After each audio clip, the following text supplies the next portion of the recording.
예수님께서는 여러 차례 이방인들에게 넘김을 받아서 치욕, 해롱, 모욕 다 받으시고 십자가에 달려 돌아가시려고 죽을 것을 말씀하셨어요. 그러나 3일 만에 살아나신다.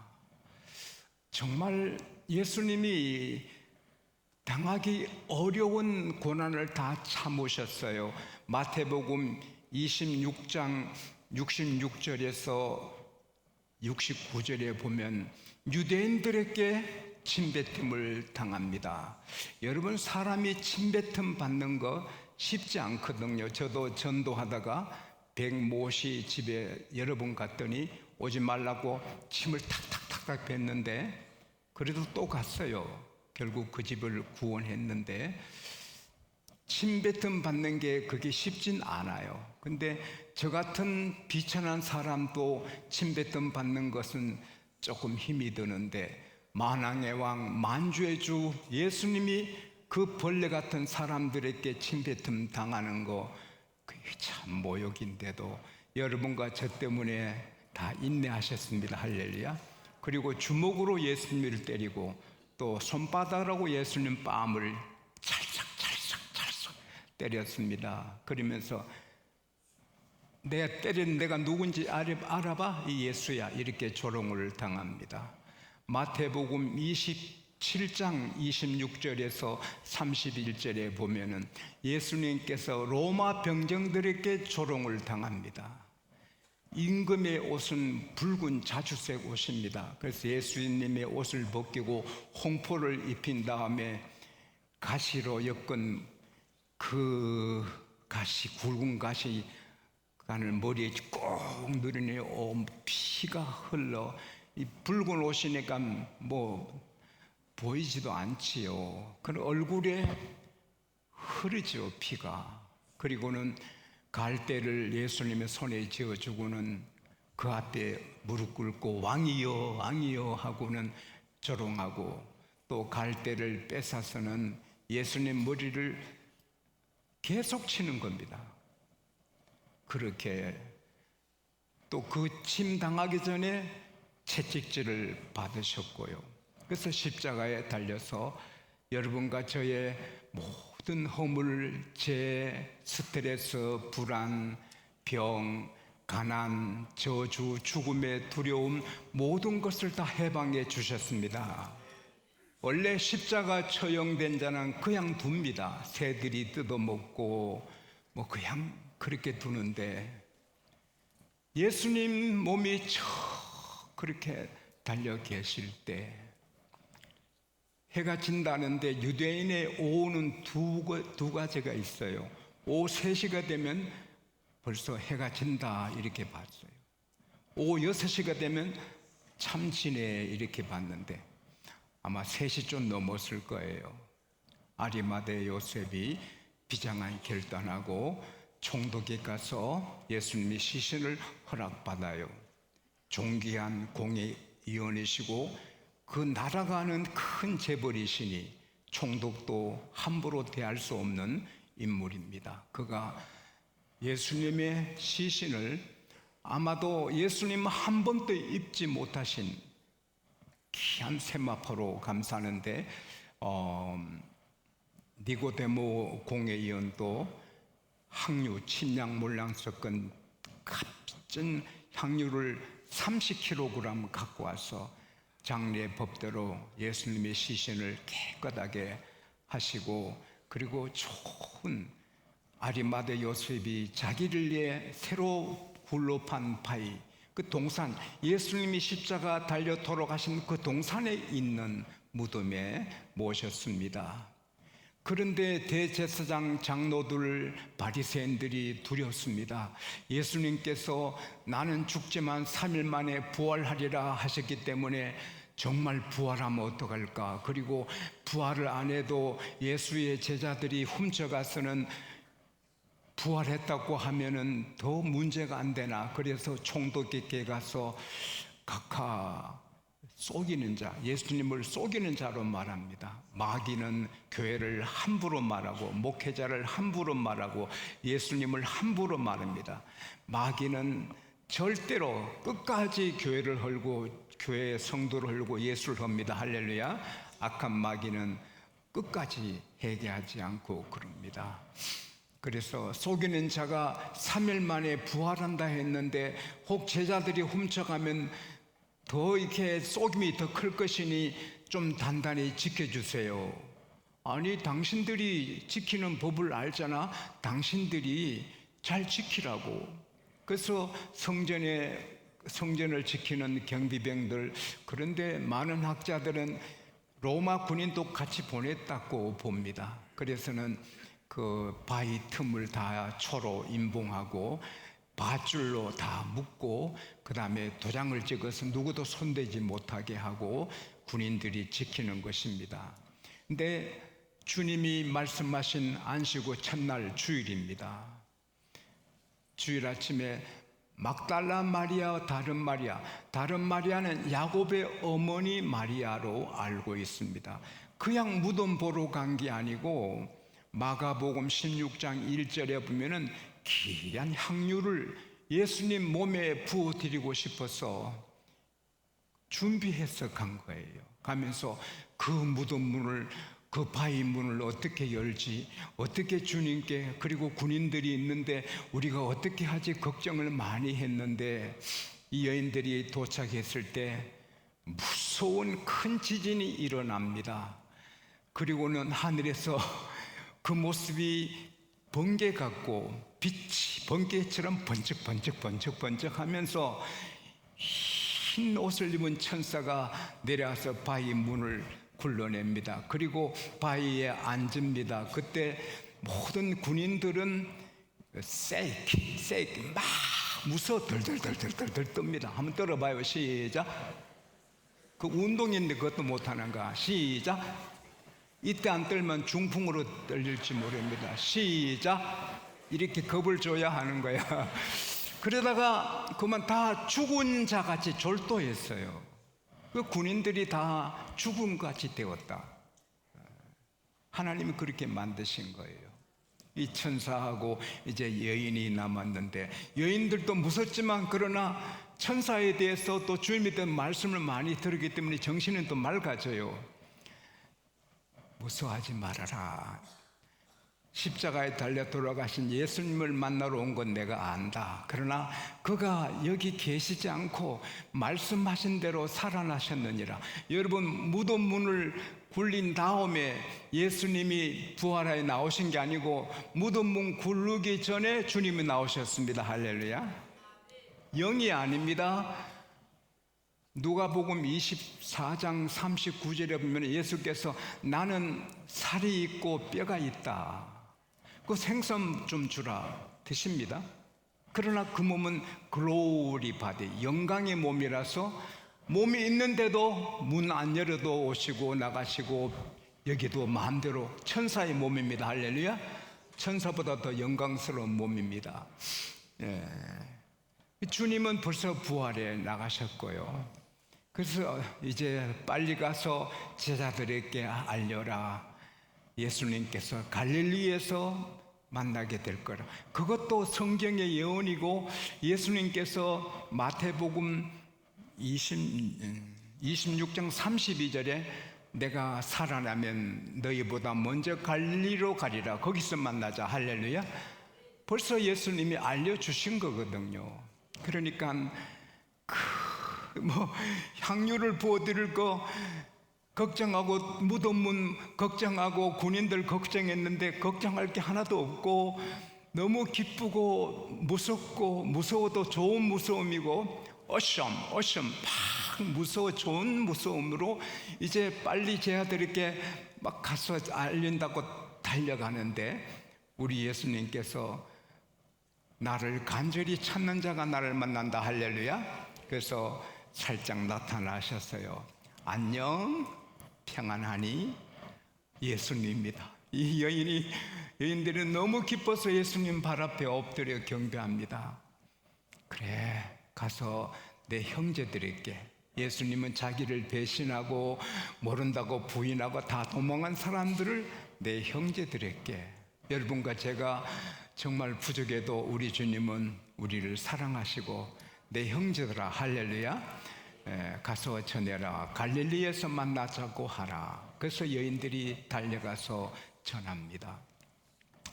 오늘 이 본문에서 여러 가지 교훈이 있지만은 여러분, 우리는 걱정할 게 하나도 없어요. 100% 걱정할 게 하나도 없는 것은 주님의 입의 말씀은 다 그대로 됩니다. 모욕, 해롱, 침뱉음, 채찍 맞으시고 십자가에 달려 돌아가시고 말씀하신 대로 3일 만에 부활하셨습니다. 그리고 말씀하신 대로 성령을 보내주셨습니다. 말씀하신 대로 교회를 세우시고 교회를 통하여 일하시고 때가 이제 마지막 때가 됐는데 주님은 다시 오십니다.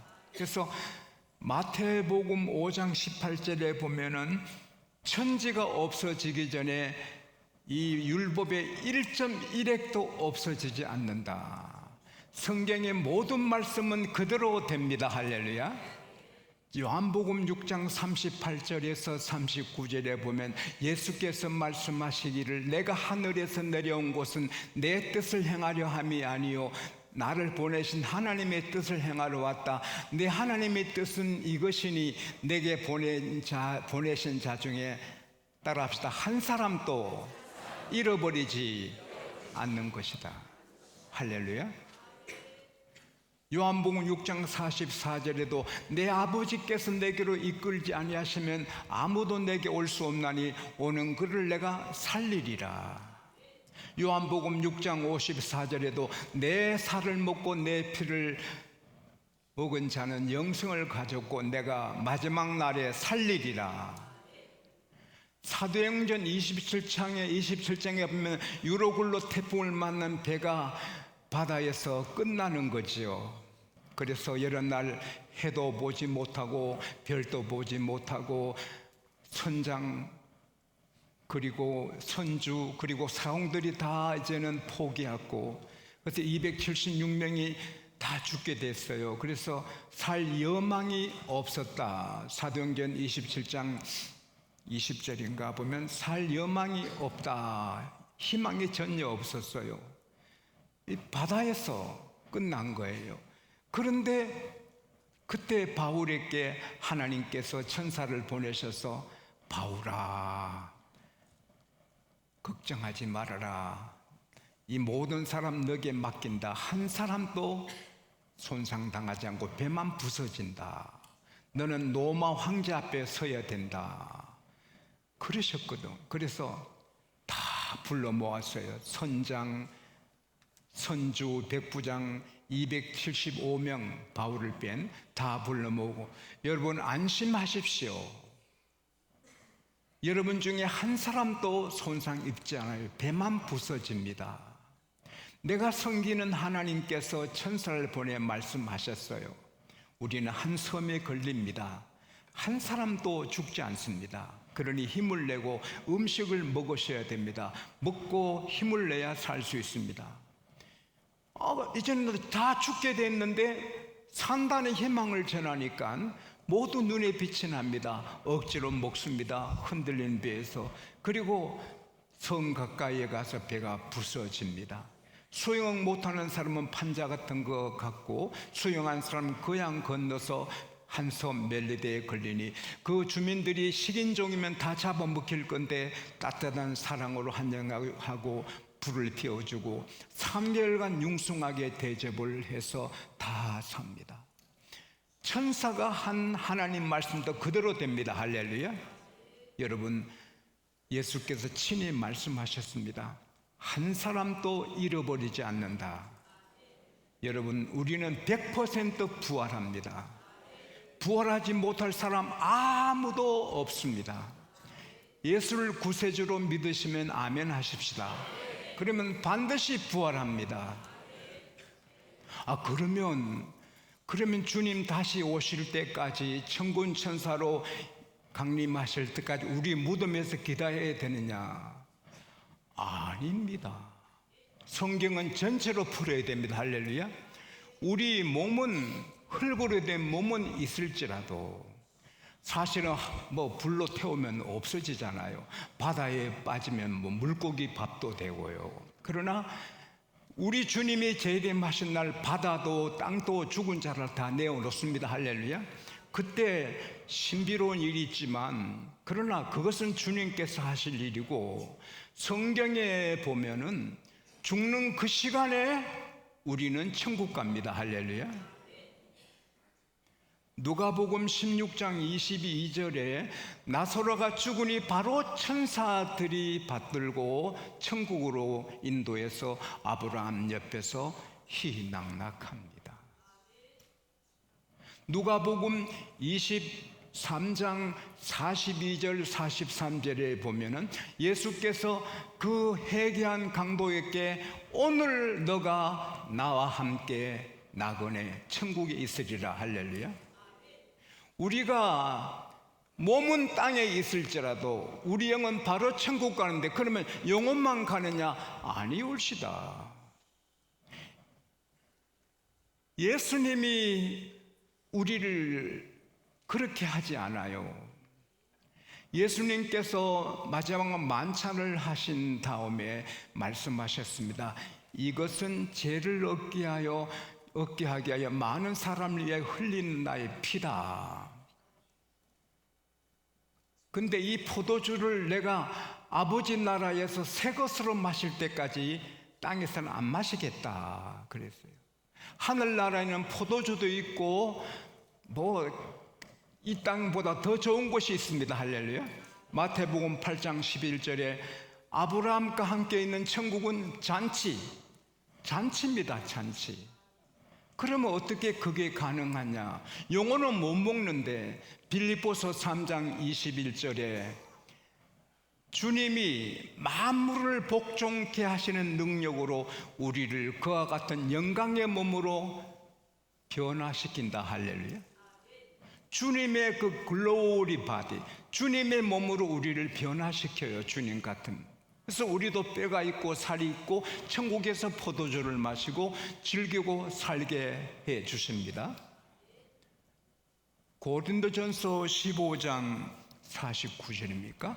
거기 보면은 주께서 흙의 형체를 받은 우리를 하늘의 형체로 바꾸어 주신다. 할렐루야. 우리는 변하리, 우리는 변하리. 그날에 우리 몸이 다시는 암에 병에 전염병에 걸리지 않는 천사 같은 몸으로 변화됩니다. 그 몸으로 우리는 천국에서 영원히 사는 것입니다. 이게 얼마나 놀라운 축복입니까? 예수 안 믿는 사람들은 이게 비밀입니다. 알 수가 없습니다. 예수 모르는 사람은 뭐 한 사업에 1,000억 불을 투자하는 부자라 할지라도 거기 못 갑니다. 지옥입니다. 그러니까 누가 뭐 불할 거 없어요. 예수 믿는 게 최고입니다. 할렐루야. 우리는 천국에서 그렇게 사는 것입니다. 여러분, 이 세상 사는 게 뭐 정말 천국에 비하면 아기가 엄마 뱃속에서 나올 때 나오면 힘들 줄 알고 안 나오려고 애쓰니 엄마가 힘을 다해서 밀어내서 나옵니다. 우리가 죽기 싫어서 막 좀 살라고 하고 마지막 죽을 때 숨을 더 크게 좀 더 살라고. 그러나 사실은 천국 가면 따라합시다. 진작 올 걸. 그렇게 되거든요. 할렐루야. 근데 아멘이 적어요. 그래도 여기 오래 살라고. 믿음 하나 있으면 다 이겨요. 그리고 그가 세상 떠날 때 유언한 것이 있는데, 하나님이 만드신 이 놀라운 우주, 바다 같은 하나님의 진리, 이 미지의 진리의 바다, 나는 아무것도 모르고 내가 이때까지 한 일은 바닷가에서 조개를 줍고 조개 갖고 노는 아이에 불과했다. 하나님이 얼마나 위대하신지, 하나님이 얼마나 위대하신지 나는 바닷가에 조개 껍질 갖고 노는 아이에 불과하다. 가난하고 아버지도 안 계시고 아버지 다른 동생이 셋이나 있고 생후 2살 때부터 엄마 없는 그런 환경에 자라도 청교도 신앙을 가지니까 다 이기고 세계가 우러러보는 인물이 되는 것입니다. 따라합시다. 나는 된다, 된다, 된다. 나는 반드시 된다. 다 됩니다. 할렐루야. 꿈을 갖고 그리고 열심히 해야 됩니다. 하나님의 능력이 있어도 내가 해야지. 할렐루야. 내가 열심히 해야죠. 저는 정주영 회장님을 귀히 여기는데 그분이 하신 말씀이 가슴에 박혀 있어요. 나는 제일 처음에 복흥상이라는 쌀가게 집에 점원으로 일했다. 내가 그 쌀가게 점원으로 일할 때도 더 하려 해도 더 할 수 없을 만큼 최선을 다해서 점원 일을 했다. 내가 내 일을 해도 더 하려 해도 더 할 수 없을 만큼 최선을 다하려고 살았고 이것이 내 일생의 습관이 되었다. 무슨 일을 해도 더 할 수 없을 만큼 했다. 그게 참 찡합니다. 여러분 공부를 더 하실 만큼 더 할 수 없을 만큼 하면 우등생이 안 되겠습니까? 직장 생활을 더 할 수 없을 만큼 열심히 하면 직장에서 보배가 안 되겠습니까? 사업이든 무슨 일이든 가정주부든 더 할 수 없을 만큼 내가 가정주부라면 가정을 궁궐처럼 만들겠습니다. 철따라 바꾸고 질서 있게 하고 와 멋지다. 더 할 수 없을 만큼 아름답게 가꾸겠습니다. 하나님은 그런 자를 쓰십니다. 할렐루야. 능력은 한이 없으시지만 손뼉도 마주쳐야지. 하나님의 능력, 부활의 능력은 흐르는데 우리가 믿고 성실히 하면 다 됩니다. 1,000억 불도 투자할 수 있고 1,000억 불도 헌금할 수 있고 그런 큰 인물들이 많이 나오기를 바랍니다. 그런 꿈을 이 부활절에 주셔서 미래가 기적적인 미래가 될 수 있기를 축복합니다.